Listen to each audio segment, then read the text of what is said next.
the safety factor, I felt like we did a good job with cleaning and keeping the kids safe. And the kids were amazing at keeping masks on. I know that that was always like a worry, especially in elementary school. Like, are they actually going to keep it on? I think the kids are better than the adults at keeping their masks on. Like, they did a really, really good job. And it was nice that they could be with each other for a little while then again before we went back online.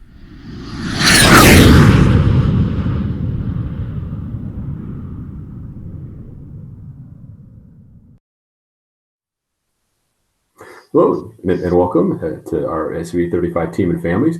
We're here with another episode of our Above the Bar interviews. Today we have Miss Heather Faley, elementary teacher from Mountain View Elementary, who is the Mountain View Teacher of the Year. So congratulations for that. So why don't you tell us a little bit about yourself? I actually am not from here. I moved here about 8 years ago from Michigan. My background isn't in teaching. I actually come from a long background in banking, and I worked in banking and mortgages for 15 years before I became a teacher. So that's a different perspective of teaching, I guess, maybe coming from the business background than an actual education background. But yeah, so we moved out here for my husband's job about 8 years ago. And when my kids started school, I saw that there is a need for educators, and I ended up becoming a teacher. When I remember in high school, I took one of those vocational surveys that they make you take in high school to figure out what you should do. And teaching Yes. and writing was on the top of mine. And I said, I will never be a teacher and I can't write. So here I am. Well, we're glad that thing was right, and you ended up Mhm. being a teacher in our district. So before we go into some of that, you were recognized as the Teacher of the Year. So how did that make you feel being the Teacher of the Year? It was surprising, honestly. I work with amazing teachers, absolutely. Like the staff at Mountain View, the teachers at Mountain View are all just amazing people, and a lot of them have mentored me into being the teacher that I am now. So, I mean, it was surprising. It was really humbling. So again, congratulations. It's a great thing to be recognized by your peers, especially. Mhm. But take me back to when you made the decision to teach. So now it's been 8 years, and so how has that transition been? Well, I've only been teaching for 3.5. Yeah. Yeah, it's kind of crazy. So when we moved to Arizona, my son had a long-term substitute, and that was about the time that I found out I was being laid off from banking because I was working from home for a bank in Michigan. And with banking, there's acquisitions and mergers all the time. And with my job, they decided they didn't want anyone working from home. And so it wasn't anything on either part. It was just, sorry, but you just don't fit our new structure plan. And so I was here in Arizona, Southern Arizona, Yeah. without a job, and I like to work. So I found out that my son had a long-term sub, and I was like, what in the world is that? I'd never heard of it before. And I looked it up on the education website, on Arizona's website, and I found out that I qualified to be a long-term sub, first of all. And I was like, well, isn't that interesting? I have a bachelor's degree. I could teach tomorrow. I was like, well, that's kind of, well, okay. And then I found out that they actually had an intern program where I could go to school at the same time and get my degree and actually really learn how to be an educator while educating at the same time. And I found that out in April, and there was a deadline for May to get all the testing done and to get all of the background checks done. And for some grace of God, I was able to get through every single test, every single fingerprint, and I had a job it was right before school started. I got a job in July. Yeah. And that whole process can be very daunting. So Mm-hmm. it's great that you were able to make it through. So now that you're teaching and obviously doing very well, what are some of the challenges that you've had to face now that we are since the spring? COVID has changed a lot. So being a teacher of the year, how has that changed for you? It was initially it was really hard. It was really hard, especially just keeping the students engaged, like making them want to come to class. I'm not even just the assignments, making them want to show up and see you. That was really hard. And trying to find ways to make that interesting for them. And a lot of it was just learning how to be a goofball and have fun with it and have fun with the kids online and do silly games and things like that to make them show up so you could get the work done and then have a little fun with them. So, I mean, even now I've got my rat with me. I've got stormtrooper helmets, anything that I can do to just like edutain to get them to come because we have so much competition with YouTube and Xbox and PS4, Fortnite, like all of that stuff is like it's Mhm. right there in front of them. So you have to try to entice them with something else. Yeah, and then you had the ability to have them come in for a period of time this year. Yeah. So how was that? I was really thankful that we had that time. It was really cool. It was hard to start a new class not knowing them online, that like building those bonds with the students was kind of difficult. I mean, we were able to do it and it worked out fine, but having them in class even for just a few weeks was amazing. It was nice. I felt like the safety factor, I felt like we did a good job with cleaning and keeping the kids safe, and the kids were amazing at keeping masks on. I know that that was always like a worry, especially in elementary school. Like, are they actually going to keep it on? I think the kids are Yeah. better than the adults at keeping their masks on. Like, they did a really, really good job. And it was nice that they could be with each other for a little while, then again, before we went back online. Yeah, and I know, one of the things that we have in our district and values is that relationship piece. And I know that all of our teachers and our teachers of the year have that big relationship piece, and I hear that a lot. That starting the year was very difficult, having to learn the student and who they are virtually, and then when they came back. But now that we had to transition back, how did the students react to that? I think they're all sad. They didn't want to go home. They want to be here. But then now they have this opportunity. We're doing the 12 days of like Christmas celebration or whatever. So every day we have a different spirit theme. So they get to show off a little bit of their house. And I think that's been kind of fun for them.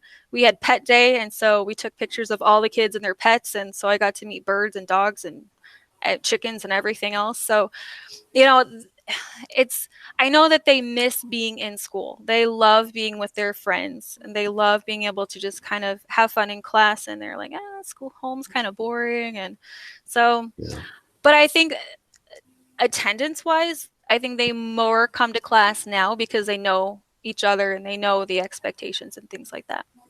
Yeah, and I think anytime obviously we have that in person, I think we've really noticed how important it is for that connection piece. Um, and you're a mother, Mhm. so how has that been? Trying to balance that from being mom and teacher and teacher Yeah. mom and Yeah, yeah. mom teacher. How has that been?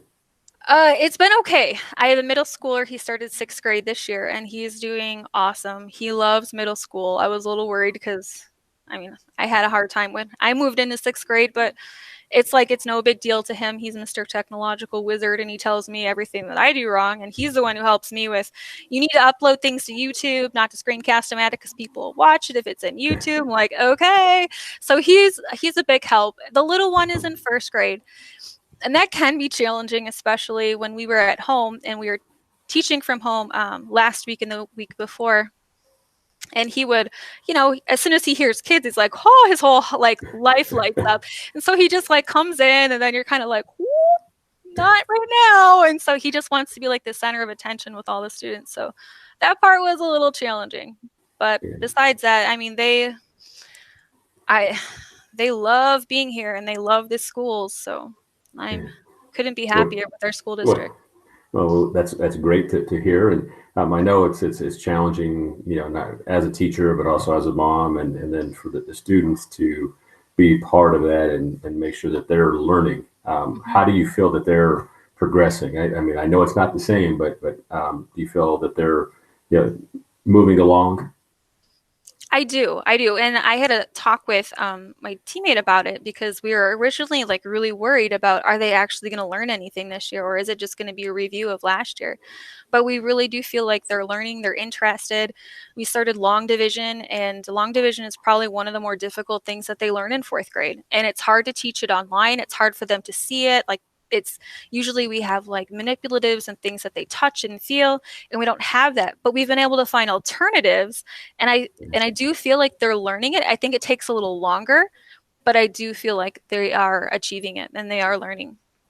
And going back to the when we had the in person, one of the things that I heard was that because of the small class sizes, Hmm. even though they were only there every other day, that we were able to catch up a lot. Did you find that as a way to really move them along as well? Absolutely. Yeah, the small class size was amazing because what happens is like those kids who you think get it and you think that they're getting, and they're like, yeah, I got it, I got it. And you just look at them, and when you have like a class of like 30 kids, you're like, okay, they've got it. They're giving you the answers, but they can't hide in a class of 11. And so when you work together in a class of like 11, 12 kids, you find where the holes are and you can fix them so much faster. Yeah. So hopefully we'll get back to in person, soon. Hmm. But it sounds like that you are making it work. And but what do you miss the most about the students Oh being in gosh. person? They're we have so much fun. Like just the jokes. Some of them we have just, oh my gosh, they're so sarcastic and we just have a really good time. So the back and forth, the joking around with them, like I miss it. I miss it. We have such great kids in Rio Rico. We literally do. Our students are the best and they're the sweetest, and I miss their smiles and their hugs, and they're good kids and they're funny. Like they are funny kids. So I miss the laughter a lot. Yeah, and I think that that's like I said before. I think that's one of the ththings that I think everybody misses is that relationship piece and just being able to see them and it's not the teaching part. I Nope. mean because um, although that is a big part of teaching, I know I tell people all the time that that's the most essential piece. The students aren't going to learn unless they know you care about them, and obviously being a teacher of the year, you've exemplified that for Mountain View and being able to share that. So how has your team um, worked through this together? Because I know not only are you a teacher by yourself, but you also have your team. How have you been able to collaborate and work with your team? We do a lot through Google Meets. We meet just about every day for about an hour. We talk about what we're gonna do that week, what we're gonna do next week. Um, we use a lot of we use a lot of technology, not just Google, but we use Nearpod so that we have interactive things that the kids can do. So we can change a slide and then the kids can actually interact on that slide, which we found to be really, really helpful. But yeah, we meet all the time. We do all of our planning together. I couldn't do it without my teammate. Miss Oliveros is awesome. Great. And so on the flip side, when we are hopefully through this pandemic and we're back to what we would somewhat call normal, Hmm. um, is there things that you're going to carry forward with you that you think are something that was kind of an aha that, besides the class size, is there are some things that you're going to be able to carry over back to when we have, 25 to 28 to 30 students in a class? Absolutely. The technology piece has been I love technology. Even before this happened, I love using technology in the classroom. I think the kids really um, they know more about technology than we do, and they really connect with it a lot more than we think they do. So technology for me in the classroom has always been really big, but even now more so. I mean, I'm hoping that we can continue using Google Classroom. They're used to testing online for the AZ merit testing, so why can't we test them online on their normal tests? So they get used to it, they get used to typing. And so definitely the technology piece with Kahoots, with Nearpod, using all of it, Google Slides, having them do tests through Google Forms. I think all of it is essential, especially for the future. But and that's great because I know as a district we're moving to that one-to-one, and so we are continually investing in technology for students and staff. So as a mom, I asked this of all. What are your advice for fellow parents as we're moving through this? Patience, a lot of patience. you kind of have to put yourself in a kid's shoes. Like, they're still kids. Like, if they have the chance to play instead of doing their homework, that's probably what they're going to do. For my little one, I set them timers. Do your homework in front of me for the next 10 minutes, and then you've got a 20-minute break, and really kind of breaking up the day that way, because especially the littles, they just can't sit still for 2 hours to get all their work done and then move on. The big kids, that one's a little harder. The middle Yeah. school kids, trying to keep them on track, eh, there's a lot of trust there. Yeah. But one last question: banking versus teaching. Yeah. What's more difficult? Teaching for sure. Banking, the nice thing about banking, I always tell people this, like, I worked in spreadsheets all day long. That's all I did, is spreadsheets all day long. Like, spreadsheets are logical.